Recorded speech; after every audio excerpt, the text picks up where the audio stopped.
तृणमूल कांग्रेस में जारी अंदरूनी संघर्ष के बीच पार्टी संगठन पर ममता बनर्जी की मजबूत पकड़ ने बागी खेमे के लिए मूल पार्टी पर दावा करना मुश्किल बना दिया है। बागी सांसदों द्वारा अलग राजनीतिक मंच का सहारा लेने से उनकी रणनीति और बागी विधायकों की राह अलग अलग दिखाई दे रही है। हालांकि विधानसभा में बागी विधायकों की संख्या अधिक है, लेकिन संगठनात्मक ढांचे में ममता समर्थकों का प्रभाव अभी भी निर्णायक माना जा रहा है। सवाल यही कि क्या ममता के आगे ये तमाम बागी बेबस हो जाएंगे और अब आखिर पश्चिम बंगाल में होने क्या जा रहा है। नमस्कार, बहुत स्वागत है आप सभी का। आप देख रहे हैं न्यूज़ 18 का डिजिटल प्लेटफॉर्म। पार्टी संगठन पर तृणमूल कांग्रेस के अध्यक्ष ममता बनर्जी की मजबूत पकड़ ने फिलहाल खुद को मूल पार्टी साबित करने की बागियों की जंग को बहुत पीछे धकेल दिया है। खासतौर से बागी सांसदों का अनजान सी party national citizens party of India यानी कि NCPI में विलय ने बागी विधायकों के एकनाथ शिंदे और अजीत पवार की तर्ज पर मूल पार्टी पर कब्जे की उम्मीद को फिलहाल धूमिल कर दिया है। इसके अलावा भावी रणनीति को लेकर बागी विधायकों और बागी सांसदों की अलग अलग राह ने भी पार्टी को बचाने की जंग लड़ रही ममता के लिए राहत की उम्मीदें बचाए रखी है। जी हां, ये ममता बनर्जी के लिए बहुत राहत भरी खबर है।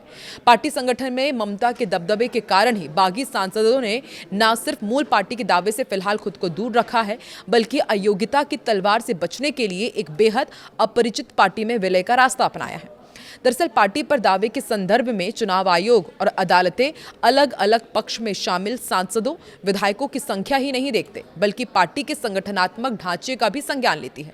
मसलन पार्टी की राष्ट्रीय कार्यकारिणी, राज्य इकाइयों और जिला अध्यक्षों में किस गुट के साथ हैं, इसका भी टेस्ट किया जाता है। राज्य विधानसभा में तृणमूल के 80 में से 64 विधायक बागी धड़ों के साथ हैं। इसी आधार पर नेता प्रतिपक्ष का पद हासिल करने के बाद विरोधी धड़े ने मूल पार्टी पर अपना दावा जताया है। हालांकि बागी सांसदों के बागी विधायकों के साथ जाने के बदले NCPI में विलय का मामला अब उलझ गया है।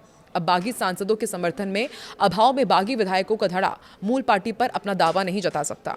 वैसे भी पार्टी संगठन में अब भी ममता का दबदबा कायम है। मूल पार्टी पर अधिकार के लिए बागी विधायकों को भी बागी सांसदों के साथ NCPI में विलय करना होगा। इसके अलावा बागी सांसदों विधायकों को मूल पार्टी के संगठन में भी स्थिति मजबूत करनी होगी। बागी सांसद सुदीप बंदोपाध्याय ने इशारा किया है कि संसद के मॉनसून सत्र के पहले दोनों धड़े मिलकर के मूल पार्टी पर दावा करने की रणनीति तैयार कर रहे हैं। बागी विधायक धड़ा भी यदि NCPI में विलय करता है तो अजीब सी स्थिति पैदा हो जाएगी। तब राज्य में ये भाजपा की मुख्य प्रतिद्वंदी होगी और केंद्र में भाजपा के साथ होगी।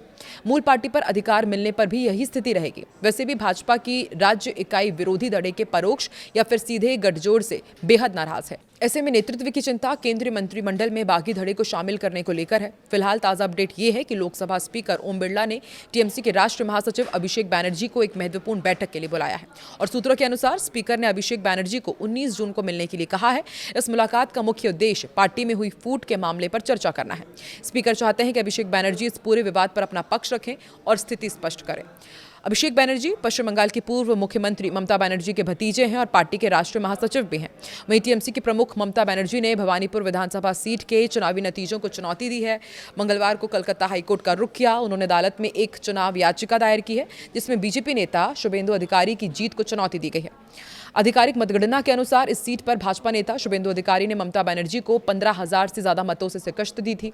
तृणमूल कांग्रेस के सूत्रों से मिली जानकारी के मुताबिक ममता बनर्जी चुनावी नतीजों को चुनौती देने वाली अपनी इस याचिका की पुष्टि करने के लिए खुद कलकत्ता हाईकोर्ट की रजिस्ट्री में पहुंची। भवानीपुर में मतदान वाले दिन बड़े पैमाने पर धांधली के उन्होंने आरोप लगाए थे। TMC समर्थक मतदाताओं को उनके इलाके में ही रोक दिया गया था। वहां पर केंद्र सरकार के अधीन अर्धसैनिक बल तैनात किए गए थे। कुछ स्थानों पर EVM को लेकर काफी शिकायतें भी आई थी। राज्य के चुनाव में भाजपा की बड़ी जीत के बाद शुभेंदु अधिकारी बाद में बंगाल के पहले भाजपा मुख्यमंत्री बने, जैसा कि पार्टी द्वारा दावा किया गया है। 4 मई को चुनाव परिणाम आने के अगले ही दिन ममता बनर्जी ने अपने कालीघाट स्थित आवास पर एक संवाददाता सम्मेलन किया था। उसमें तब उन्होंने दावा किया था कि TMC चुनाव हारी नहीं है। ममता बनर्जी ने गंभीर आरोप लगाए थे कि भाजपा जबरदस्ती वोटों की लूट करके जीत हासिल करने में सफल हुई है। अपनी हाई कोर्ट में दाखिल याचिका में भी उन्होंने मतगणना प्रक्रिया में कई विसंगतियों और गड़बड़ी का दावा किया है। अदालत में दायर अपनी याचिका में TMC प्रमुख ने शुभेंदु अधिकारी पर पीपल्स रिप्रेजेंटेशन एक्ट 1951 की धारा 123 के तहत भ्रष्ट आचरण करने का आरोप लगाया। याचिका के अनुसार अधिकारी पर चुनाव के दौरान रिश्वतखोरी, अनुचित प्रभाव डालने और दुश्मनी व नफरत फैलाने जैसे गंभीर आरोप हैं। ये पहली बार नहीं है जब ममता बनर्जी ने चुनावी नतीजों को कानूनी रूप से चुनौती दी हो। इससे पहले आपको याद होगा साल 2021 के विधानसभा चुनाव में भी जब वो नंदीग्राम सीट से शुभेंदु से बेहद कड़े मुकाबले में हार गई थी, तब भी उन्होंने कलकत्ता हाईकोर्ट का दरवाजा खटखटाया था। 2021 का वो मामला अब भी अदालत में लंबित है, जिसमें पहले सुनवाई करने वाले जस्टिस कौशिक चंद्रा ने ममता बनर्जी की आपत्ति के बाद खुद को केस से अलग कर लिया था और टीएमसी प्रमुख पर 5 लाख रुपए का जुर्माना भी लगाया था। और अब एक बार फिर से अपनी हार के बाद हाईकोर्ट की शरण में पहुंची है ममता बनर्जी। वहीं दूसरी तरफ बागी गुट अब अपनी आगे की रणनीति पर चर्चा कर रहा है, लेकिन अभी ममता बनर्जी अपने बागी विधायकों और सांसदों पर भारी पड़ती नजर आ रही हैं। आपको क्या लगता है पश्चिम बंगाल में आगे क्या होने वाला है, और क्या ममता बनर्जी की रणनीति के आगे बागी विधायकों और सांसदों की रणनीति फीकी पड़ेगी? कमेंट सेक्शन पर अपनी प्रतिक्रिया जरूर दें।